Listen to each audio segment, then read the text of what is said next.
бүгенге Башкортстан төбәгеннән мондый мөрәҗәгатьләр була икән. Бу бер дә гайри табигый хәл түгел.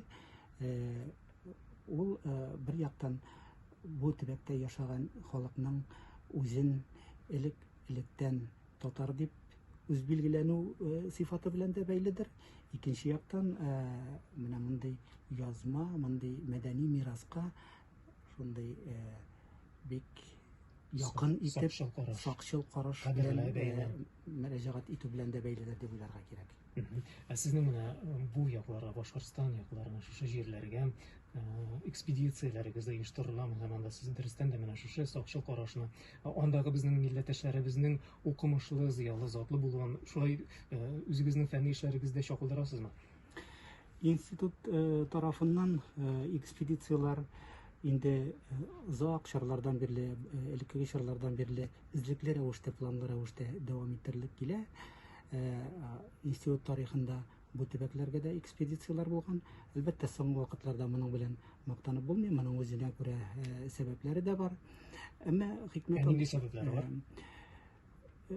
Бердән, без нигездә әлегә Татарстан җирлегендәге материалны туплау белән шөгыльләнәбез. Икенчедән, төрле сәбәпләр, анда сәяси сәбәпләр дә килеп керергә мөмкин, башка сәбәпләр дә була. Шуңа күрә сәбәптән мөһим түгел, ә менә әйтәсем килгән фикер, анда турыдан туры ул җирләрдә булмыйча да моңа кадәр тупланган мирасны, шушы төбәктәге мирасны өйрәнеп, соңгы елларда шактый зур эш башкарылды. Институт хезмәткәрләре тарафыннан, фәнни хезмәткәрләр тарафыннан.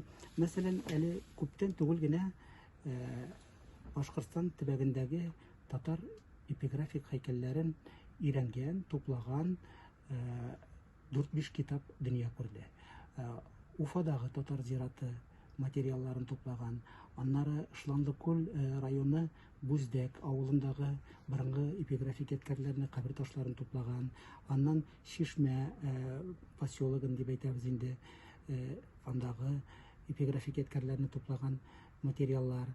Стәрлебаш буенча берничә китап шулай ук басылып чыкты. Аларның берсе эпиграфик әткәрләргә карый.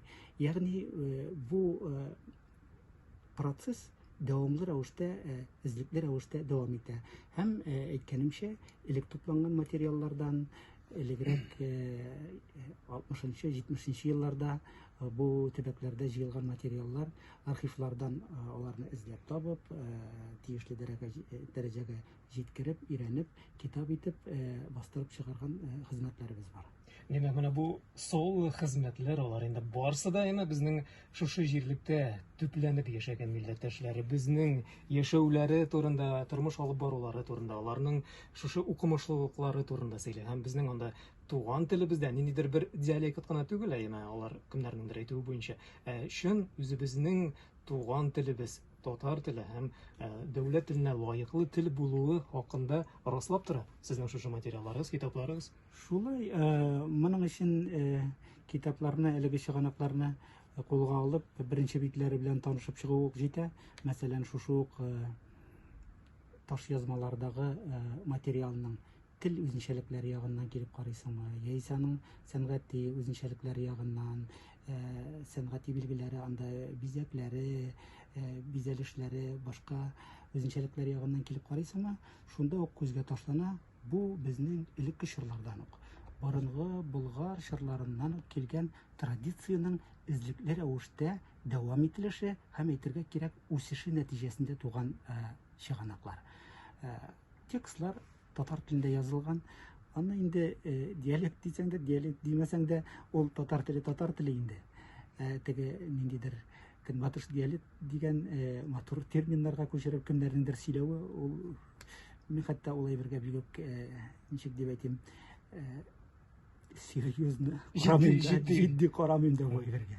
Гомумән, менә ни өчен шулай дип диалект дип калдырырга теләүләре, аның аңлашылыдыр инде. Сез үзегез галим буларак ничек аңлатасыз менә? Ни өчен шулай татар теле дип түгел, диалект дип калдыру, ул бит инде сәбәбе нәрсә дип күрәсез сез аны? Нәрсәгә омтылалар алар? Бу ниндидер сәяси максатлардан да чыгып башкарыла инде. Аннары менә моңа кадәр өйрәнелгән мирасны, мирас белән уртаклашу, аны яңадан өйрәнүгә караганда күпкә җиңелрәк. Шуңа күрә бәлки менә бу сәбәптә минемчә ниндидер роль уйный торгандыр инде. Һәм киләчәктә менә бу җәһәттән безнең туган телебез анда дөрестән дә менә үзенең кыйммәтен җуймыйчан саклансын өчен нинди нәрсәләр башкарырга кирәк дип саныйсыз һәм нәрсәләр башкарылган да менә үзегезнең экспедицияләрегез нәтиҗәсендә? Өйрәнү эшен дәвам итәргә кирәк. Ул бит менә мондый материалларны, мәдәни материалларны өйрәнү, ул үз максат мәдәни материалларны өйрәнү өчен түгел, алар югалмасын өчен. Киләчәк, менә без әйткәнчә, киләчәк буыннарга барып җитсен өчен, буыннар арасындагы бәйләнеш булсын өчен.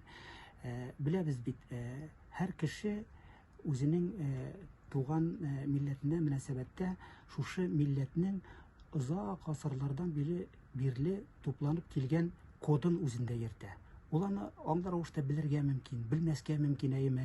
Кемдер менә әйтергә мөмкин, аның атасы татар, анасы татар, бабасы татар булган, мин үзем бүген үземне француз буларак хис итәм дип, әйеме. Мөмкин алай дип әйтергә. Әмма ул андый кеше үзе дә белештермәстән шушы үзендә татар халкының электән җыелып килгән рухи кодларын йөртә. Ул аның аңсыз рәвештә дә тупланып бара. Һәм әгәр дә инде андый кеше акыллы кеше санала икән, ул берникадәр вакыттан үзенең ялгышканлыгын барыбер аңлаячак. Асылына кайту дигән әйбер менә шуннан килеп чыга инде. Һәм моңа ниндидер бер моң, ниндидер бер җыр, ниндидер бер акыллы, хикмәтле сүз, бер акыллы кешене чиратуда бер җитеп куярга мөмкин. Бер тамчы да, әйеме, дип әйтәләр бит әле.